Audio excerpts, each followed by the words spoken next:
សួស្តីបងប្អូនទាំងអស់គ្នាស្វាគមន៍មកកាន់ភាគថ្មីនៃរឿង Thai Ben Him Are Just Right តែមុននឹងចូលដល់សាច់រឿងសូមអ្នកទាំងអស់គ្នាជួយចុច Like Subscribe និងសញ្ញារូបកណ្ដឹងឲ្យខ្ញុំម្នាក់មួយផងណាសាច់រឿងរបស់យើងគឺចាក់បន្តមកដល់នៅពេលដែលជន់ស៊ីងធ្វើដំណើរទៅផ្ទះរបស់គេនៅពេលដែលគេទៅដល់ផ្ទះរបស់គេពិតជាភ្ញាក់ផ្អើលជាខ្លាំងដែលឃើញលីនស៊ីនៅក្នុងផ្ទះរបស់គេក៏ព្រោះតែគេអាចបានដឹងមុនទេថាម៉ាក់របស់គេបានអនុញ្ញាតឲ្យលីនស៊ីនឹងចូលទៅរស់នៅក្នុងផ្ទះរបស់គេលុះយប់ឡើងនៅពេលដែលម៉ាក់របស់ជុនស៊ីងនឹងមកដល់ផ្ទះមើលទៅគាត់ពិតជាយកចិត្តទុកដាក់ទៅលើលីនស៊ីខ្លាំងមែនតែនដោយគាត់បានរៀបចំអាហារឲ្យលីនស៊ីហើយបានសួរនាំនាងពីការចូលរៀនថ្ងៃដំបូងរបស់នាងទៀតថាការចូលរៀនថ្ងៃដំបូងរបស់នាងនឹងយ៉ាងណាដែរបន្ទាប់មកលីនស៊ីក៏បានឆ្លើយទៅវិញថាការចូលរៀនថ្ងៃដំបូងរបស់នាងនឹងគឺមិនអីទេគឺល្អធម្មតាមិត្តរួមថ្នាក់យកចិត្តទុកដាក់លើនាងហើយលោកគ្រូអ្នកគ្រូក៏យកចិត្តទុកដាក់លើនាងដូចគ្នាដោយឃើញម៉ាក់របស់គេយកចិត្តទុកដាក់ទៅលើលីនស៊ីខ្លាំងបែបនេះជុនស៊ីងក៏បានសុំនិយាយជាមួយនឹងម៉ាក់របស់គេតែពីរនាក់ក្រោយមកជុនស៊ីងហើយនឹងម៉ាក់របស់គេនឹងបាននិយាយគ្នាដោយជុនស៊ីងបានសួរទៅកាន់ម៉ាក់របស់គេថាហេតុអីបានម៉ាក់របស់គេអត់មានប្រាប់ដំណឹងមុនថានឹងមាននរណាម្នាក់មករស់នៅក្នុងផ្ទះរបស់គេ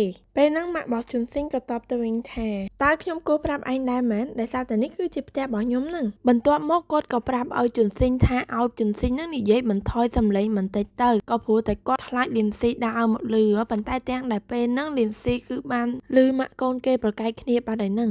ស្របពេលហ្នឹងដែរសាច់រឿងបានបង្ហាញឲ្យយើងឃើញថាតាមពិតទៅលីនស៊ីនាងបានដឹងរួចទៅហើយថាមូលហេតុអ្វីបានជាម៉ាក់របស់ជុនស៊ីងអនុញ្ញាតឲ្យនាងមករស់នៅក្នុងផ្ទះរបស់ពួកគេគឺដោយសារតែម៉ាក់របស់ជុនស៊ីងបានស្នើសុំទៅកាន់ប៉ាម៉ាក់របស់លីនស៊ីប៉ាម៉ាក់របស់នាងដើម្បីឲ្យនាងផ្ទេរមករៀននៅសាលាជាមួយនឹងកូនប្រុសរបស់ពួកគេក៏ព្រោះតែសាលាដែលកូនប្រុសរបស់ពួកគេរៀនហ្នឹងគឺជាសាលាដែលល្អគឺគេចង់ឲ្យលីនស៊ីរបស់យើងហ្នឹងរៀននៅសាលាដែលល្អដែរគឺនៅក្នុងគោលបំណងដើម្បីសងគុណទៅកាន់គ្រួសាររបស់លីនស៊ីវិញដែលបានបរិច្ចាគបេះដូងបងប្រុសរបស់នាងទៅកាន់កូនប្រុសរបស់គាត់ប៉ុន្តែរឿងមួយនឹងដែរម៉ាក់របស់ជុនស៊ីងក៏បានលាក់បាំងមិនឲ្យជុនស៊ីងគេបានដឹងឡើយ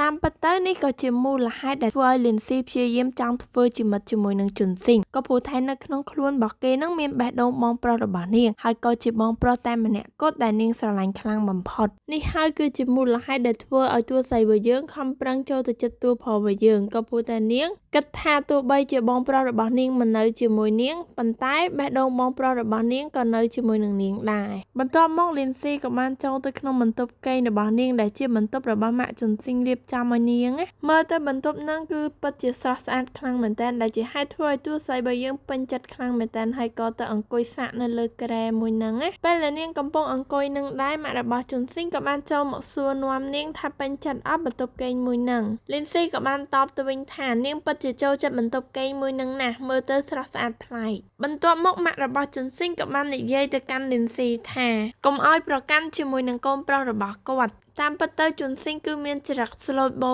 ទេមិនមែនដូចដែលតួស្រីយើងឃើញទេ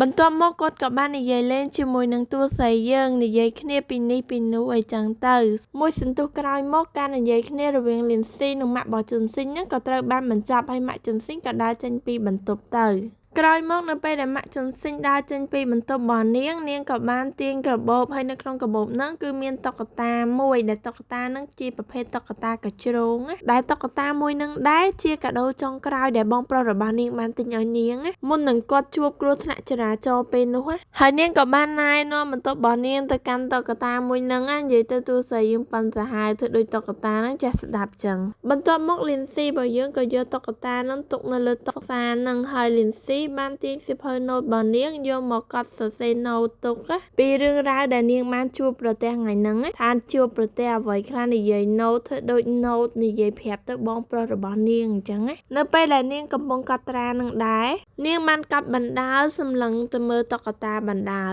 បើក្រឡេកទៅមើលទឹកមុខរបស់តួស្រីយើងវិញនាងរៀងសោកសៅបន្តិចដែរហ្នឹងហើយការញញឹមរបស់នាងក៏ញញឹមមិនសូវជាស្រស់អីប៉ុន្មានដែរជារឿងធម្មតាក៏ព្រោះតែនាងបាត់បង់មនុស្សជាទីស្រឡាញ់របស់នាងហើយអេដមីនក៏សូមស្លេះរឿងរបស់យើងធំប៉ុណ្ណឹងសូមអរគុណសូមជម្រាបលាជួបគ្នានៅវីដេអូក្រោយ